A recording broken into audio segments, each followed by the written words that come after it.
13th December, 1944, or 49. Surgeon Raghavacharya came yesterday at about 2 p.m., saw the tumor, and ordered his staff to make all the necessary arrangements for operation, which he fixed for Sunday, the 18th. Sri Maharshi asked him what would happen if the tumor were to be left to itself, and he answered that it would grow exceedingly large and would create all sorts of constitutional disturbances and complications, saying, "Now that it is no bigger than a small lime, it can be easily removed." Sri Maharshi nowadays dozes a lot, and the rheumatism of his knees has grown so bad that almost all the time 2 attendants massage his legs and thighs. His food is not nourishing, and he often refuses the extra dishes and fruits. Monday, 19th December, 1949. Yesterday, the ashram dispensary was made ready for the operation which was to take place yesterday, but was postponed to today. And this morning, at about 5:30, Sri Maharshi walked slowly into it.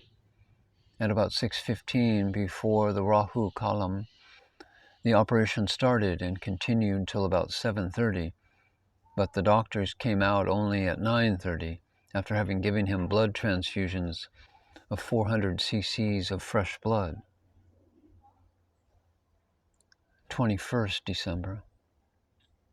Sri Maharshi is still in the dispensary, and devotees are given only half an hour to file past him, morning and evening, just time enough to bow and move off. He looked very pallid and languid. I understand that last night anodyne and sleeping draughts were administered to him to make him comfortable, but no precise information is being given, no bulletin issued.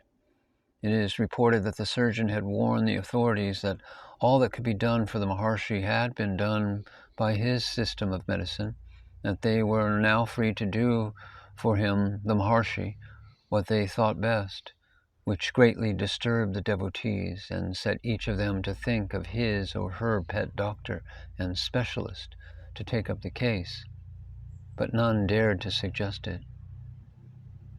Thus, a cloud of pessimism and despair hang heavily over the hearts of the devotees. Many ladies, seeing Sri Bhagavan's depleted health, return from the darshan with tears streaming down their cheeks, everyone seeming to ask, "What is to be done now?" 23rd December. The anxiety over Maharshi's health has considerably increased, and the pent-up feeling of the devotees has run so high that yesterday it found expression in the cry, "Homeopathy, homeopathy," from many of them. Those that clamored marched to the office, and after a long conference, sent a telegram at the dead of night to the veteran homeopath in South India, Sri T.S. Iyer, requesting him to take up the case. At 7 p.m., the attendant Rangaswamy, with sleepy eyes and tired look, told me that Sri Maharshi's pain was greater and his vitality much lower now than after the last operation, adding, 4 people at a time now have to keep awake the whole night to lift him down to his feet from his couch when he wants to go to the bathroom, as he is not used to a bedpan. Bhagavan hardly sleeps or eats, for as soon as he eats his rice, which is his staple diet, he immediately vomits it out. All he eats is some fruit juice, an apple, and a little pepper water. We almost do not sleep at all. What to do? The wound is now very big, covering nearly the whole upper arm. 24th December. T.S. Iyer, the homeopath, arrived early morning and talked with the Maharshi for 1 full hour in the dispensary.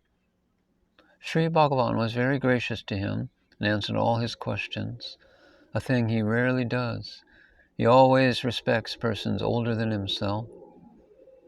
T.S. Iyer started their treatment with calendula lotion as external application, and tomorrow he will give internal medicines.